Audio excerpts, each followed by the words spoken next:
ایک وقت کی بات ہے کہ ایک مشہور قبیلے کا سردار جو اپنی بہادری اور فراخ دلی کی وجہ سے جانا جاتا تھا، ایک دن اپنے گھوڑے پر سوار تنہا صحرا کی وسطوں میں سفر کر رہا تھا۔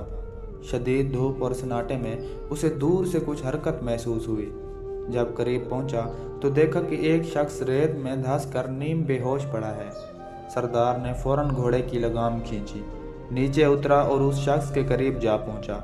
اس کے کپڑوں پر ریت چمٹی ہوئی تھی اور اس کی حالت اتنی خراب تھی کہ گویا وہ زندگی کے آخری لمحے سے گزر رہا ہو۔ سردار نے نرمی سے اس کے چہرے سے ریت صاف کی اور اسے ہوش میں لانے کی کوشش کی۔ کچھ دیر کے بعد وہ شخص نیم و آنکھوں کے ساتھ پانی پانی کی صدائیں دینے لگا۔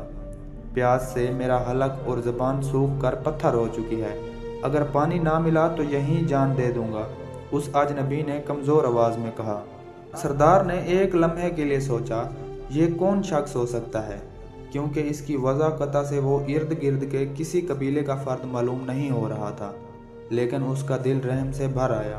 اس نے فوراً اپنی ذہن سے لٹکی ہوئی چھاگل اتاری اور اجنبی کے ہونٹوں سے لگا دی۔ اجنبی نے جیسے ہی پانی کا ذائقہ محسوس کیا، وہ شدت سے پانی پینے لگا، یہاں تک کہ اس کی پیاس بجھ گئی۔ اجنبی نے پانی پینے کے بعد سردار کا شکریہ ادا کیا اور کہا، اے مہربان شخص، میرا گھوڑا شاید کہیں بھاگ گیا ہے، کیا آپ مجھ پر ایک اور احسان کر سکتے ہیں؟ مجھے کسی قریبی جگہ تک لے جائیں تاکہ میں وہاں سے اپنی سواری کا بندوبست کر سکوں۔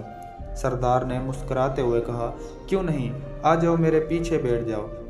سردار خود گھوڑے پر سوار ہوا اور اجنبی کو اپنے پیچھے بیٹھنے کو کہا، لیکن وہ اجنبی 3 بار کوشش کرنے کے باوجود نکات کے باعث گھوڑے پر چڑھ نہ سکا۔ بالآخر وہ سردار سے کہنے لگا، اے رحم دل سردار، صحرا کی بے رحم ہواؤں نے میرے جسم سے ساری طاقت نچوڑ لی ہے، کیا آپ نیچے اتر کر میری مدد کر سکتے ہیں؟ سردار نے کچھ سوچے بغیر گھوڑے سے اتر کر اسے سہارا دیا اور اسے بڑی محبت سے اس گھوڑے پر سوار کر دیا، لیکن جیسے ہی اجنبی گھوڑے پر مضبوطی سے بیٹھا، اس نے سردار کی پیٹھ پر زوردار لات رسید کی اور گھوڑے کو ایڑی لگا کر دوڑ گیا۔ سردار ایک لمحے کے لیے حیرت میں رہ گیا، پھر اس نے پیچھے سے آواز دی، اے اجنبی سنو۔ اجنبی نے رک کر طنزیہ ہنستے ہوئے کہا، شاید تمہیں شرمندگی ہو رہی ہو کہ ایک اجنبی کے ہاتھوں دھوکہ کھا گیا۔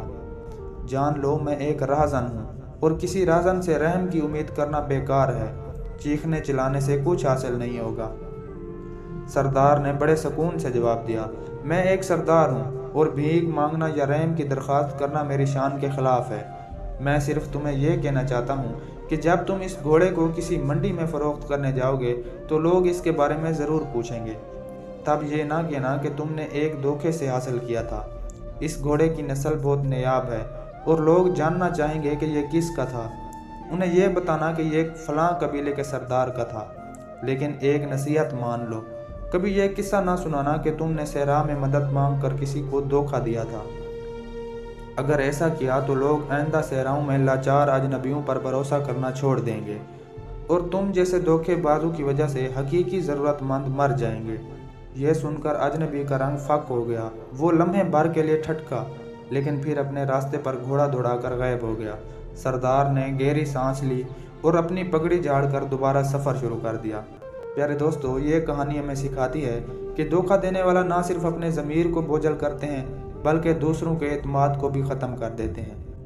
سردار کی فراخ دلی اور بلند حوصلگی ایک یادگار سبق چھوڑ گئی کہ انسانیت اور شرافت کسی نقصان یا دھوکے سے کمزور نہیں ہوتی۔ پیارے دوستو، اگر آپ کو میری یہ ویڈیو اچھی لگی ہو تو میرے اس YouTube چینل کو ضرور سبسکرائب کریں تاکہ میری ہر نئی آنے والی دلچسپ ویڈیو آپ تک بآسانی پہنچتی رہے۔ شکریہ۔